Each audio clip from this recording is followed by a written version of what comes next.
but I want to say Sai Ram to all of you and my humble pranam at Baba's lotus feet. May he speak through me.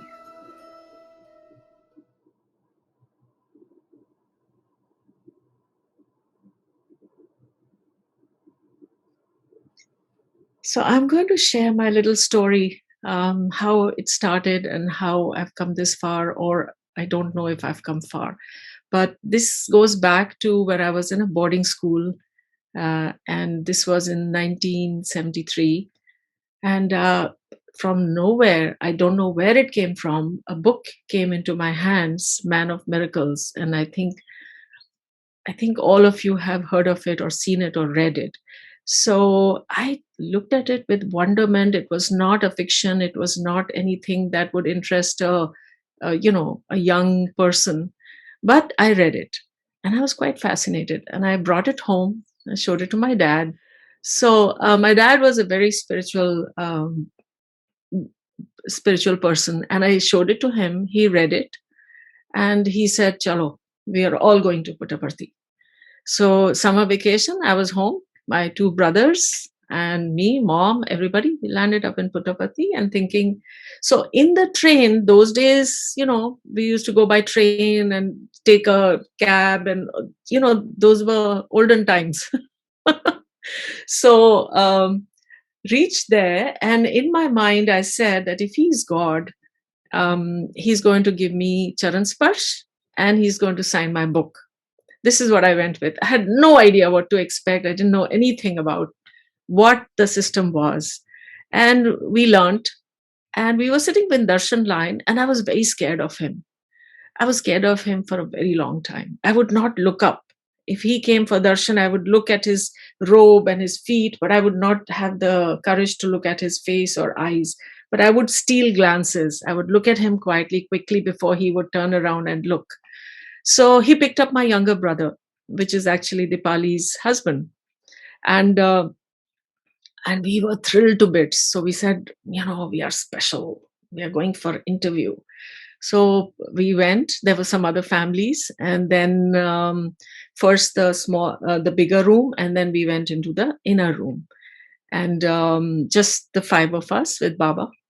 And he again, I was looking down because my heart was beating like thumping in my chest. I said, I don't know what this is, but I'm feeling so like elated and joyous, but I cannot understand this feeling.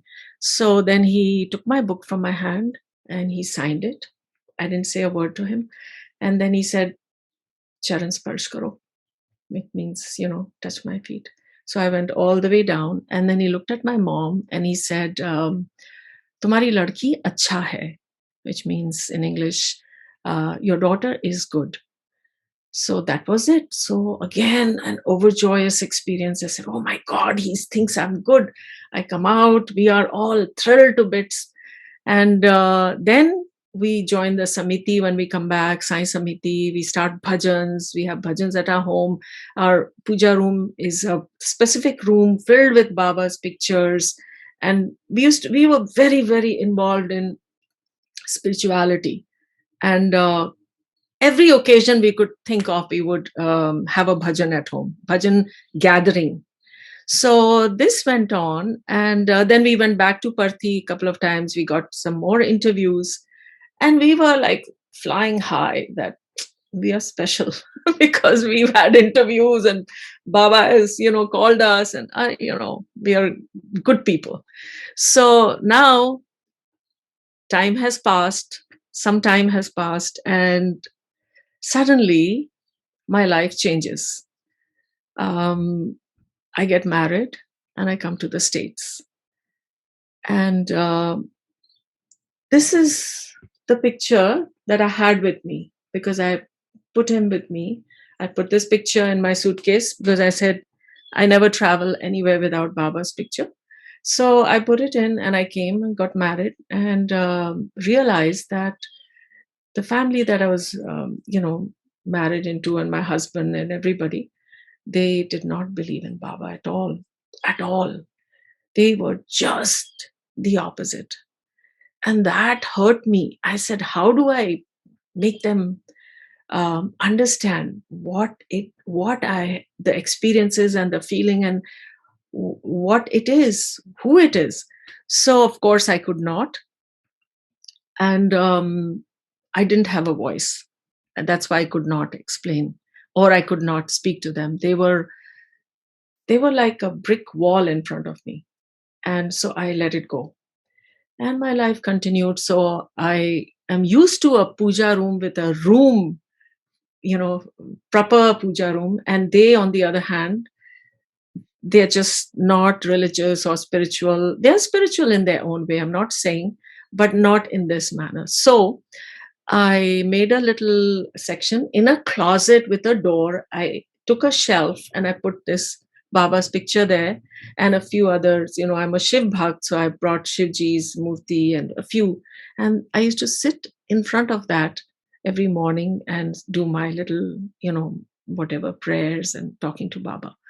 And this went on, and my heart used to be so heavy because I had no bhajans to go to, no Sai Samiti, no contact, nothing. And then I had books, and I would read and I would feel so down. And I said, what did you call me good for?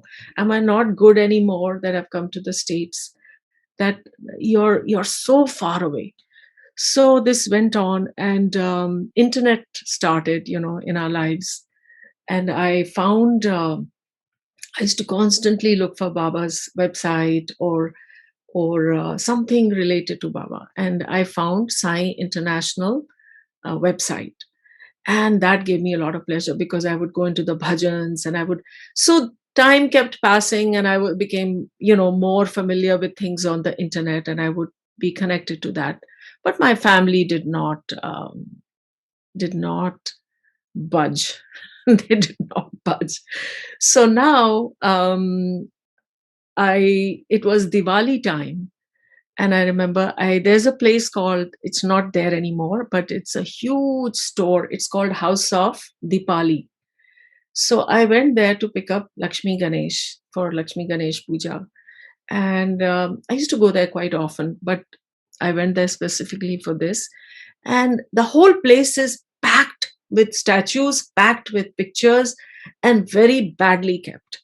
So I even complained to the person. I said, how can you allow people with shoes when all the statues are on the floor and they are like scattered all over? So I asked him, I said, do you have any Satya Sai Baba's picture here? He said, no, ma'am, we don't have anything. We have Shirdi Baba. So I said, nahi, nahi, are you sure?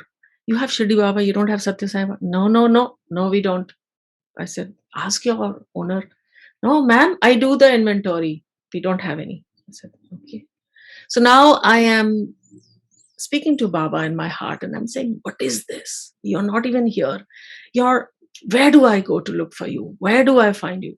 So I'm walking around the store, and there are these big full size standing pictures of different gods, Krishna and Shivji and Ramchandra, and all of them are just stacked against the wall, and tons of them. So I go right to the end of the corner, as if I was called there, and I start opening. Ek haath se, one hand I'm holding it, and one hand I'm moving the pictures, and to see what is behind what is behind what. And the last one, when I open, I let go of everything as if I got electrocuted. I got a jolt, and I went flying back, and I said, oh my God. And I want to show you the picture, the one which is standing with the big, this one. This is the one which was right there. So I get such a jolt, and I said, is this real? Am I really seeing? So I run to the guy and I said, come here, come here. You were saying you don't have any Satya Sai Baba. Where did this? He said, I don't know where this came from. This is not supposed to be here. Maybe the owner got it. Yeah, yeah, yeah, the owner got it. So he was confused. I was confused. I said, I don't care. Just give this to me. So now I put him in the car, in the back seat. Now my biggest thing is, how do I bring it home? How do I bring it inside the house? So I go and I say, please help me, help me, help me. That's all I said. I came home, nobody's home. Nobody's home. So I pick him up and I have a room. This is my computer room where I'm sitting. And I quickly bring him up and I put him just somewhere on the wall. I said, at least it's, nobody comes here actually. So I used to sit and do my work here on the computer. So that was my first incident. And I don't know how, and you all understand what I'm saying. I don't know how. The whole room is full of his pictures. I went back to the place. Found two more full standing pictures. So I brought them also. And again, nobody was home. So I had them framed. Now this whole room is Baba's room. I have a bed. I have a chair. I have no idea how this happened. It just kept flowing. It just kept flowing. So again, now the time is flying, and now more things on internet. Radio Sai has come, where I start listening to his bhajans all the time in my car. Wherever I have nobody around me, I'm immersed in Baba's bhajans or Baba's discourse. Discourse was a little difficult because he would speak and then it's translated, and sometimes you lose the flow of it. So I used to be totally into bhajans. So now I read more and more and more. Then I don't know if you're probably familiar with Soul Journ's video, which came out, and they were unbelievable. So I would cry and cry and cry listening to them. And I would say to Baba that, why can I not be speaking of these experiences? Why am I not seeing you? Why can I not go to Parthi? By the way, I had not gone to Parthi in 30 years. So from 1980, I left, and 30 years later, I still have no white field, nowhere. So I was crying and crying, and I said, what have I done? What wrongs have I done that I'm not able to come and have your darshan? So nothing. It went on, life went on. And then one night, I again, my crying was internal crying. And when I could bring the tears out, I would.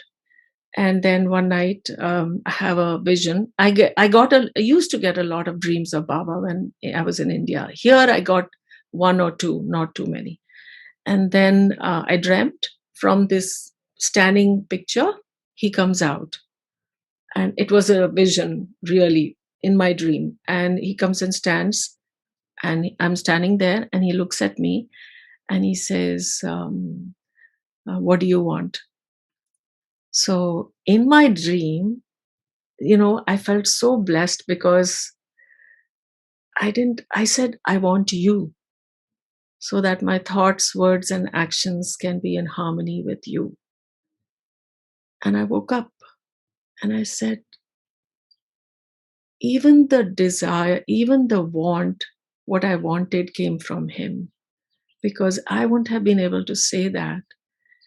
I would have asked for God knows what. I would have asked for multiple other things.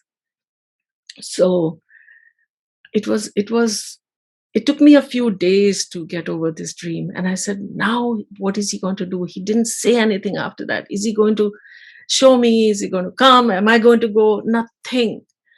So continued with the strength he gave me, my inner strength made me stand through anything and everything and everything. That's all I can say. And like all of us go through our own hardships, I've gone through mine. And the fact that I cannot do this with my family, I have to internalize everything. And that has given me so much strength that it, only it can only come from him. It's not my strength. So now I'm waiting for him. I'm waiting for him. I'm waiting for him. That one day he's going to explain. I asked for what I want. He's still not given. So I'm cleaning up this room. I had lots of books, Baba's books, and I said, I'm going to put them away now. The ones I don't read, I haven't been reading. So I came across this book. And this is after the dream, after maybe, I don't know, maybe a few months or something. I should have written the dates, I did not. And I don't know where this book came from. I have no idea again. So this is Vision of the Divine.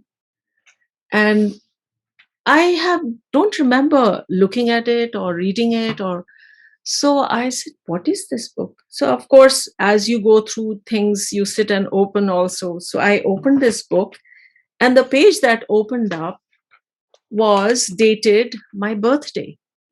It was 30th August 1975. I'm not 75 born, I'm way before, but I'm just saying that it's 75 dated. And I started reading it, and I started crying and crying and crying. And I'm going to read it out to you. It's a letter that Baba wrote.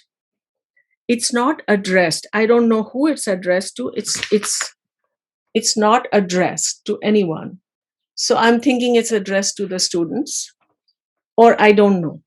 So Baba writes, after long searches here and there, in temples and in churches, in earth and in heavens, at last you come back, completing the circle from where you started to your own soul, and find that He, for whom you have been seeking all over the world, for whom you have been weeping and praying in churches and temples, on whom you were looking as the mystery of all mysteries, shrouded in the clouds, in nearest of the near, is your own self, the reality of your life, body, and soul. That is your own nature. Assert it, manifest it. It is truth, and truth alone, that is one's real friend and relative. Abide by truth, tread the path of righteousness, and not a hair of your body will ever be injured. Meditation is nothing else but rising above desires. Renunciation is the power of battling against evil forces and holding the mind in check. With love and blessings, Sri Satya Sai Baba. And when I got this, something shifted in me immensely. This was my answer. This was my direction. This was my, he held my finger and he brought me back to me. And since then, and it's been a few years, since then, my practice has changed completely. I go completely internal, somewhere deep inside of me, and I see him right there. It is, I cry also. I cry a lot. I get very emotional. And any time I ask him for a question or somewhere where I'm stuck, like that, he gives me an answer. Either it comes inside of me, or a strong something comes to me, or somebody says something to me. So the yearning, the craving, the jealousy of everybody meeting him, everybody getting these experiences, I used to die. I used to feel so sad that, he said, your daughter is good and I'm not good because he's not there. He's not there. He's not calling me. And then he gives me this. It took me a whole lifetime to get here, a whole lifetime. And I'm not saying I'm there, but it has helped me tremendously. Now that sadness is not there, that, you know, begging and craving and all that is changed. It's shifted because I know he's inside of me. Wherever I go, he is there. And with my yoga practice and Reiki practice, I just see him without seeing him everywhere. And I want to say with that, thank you.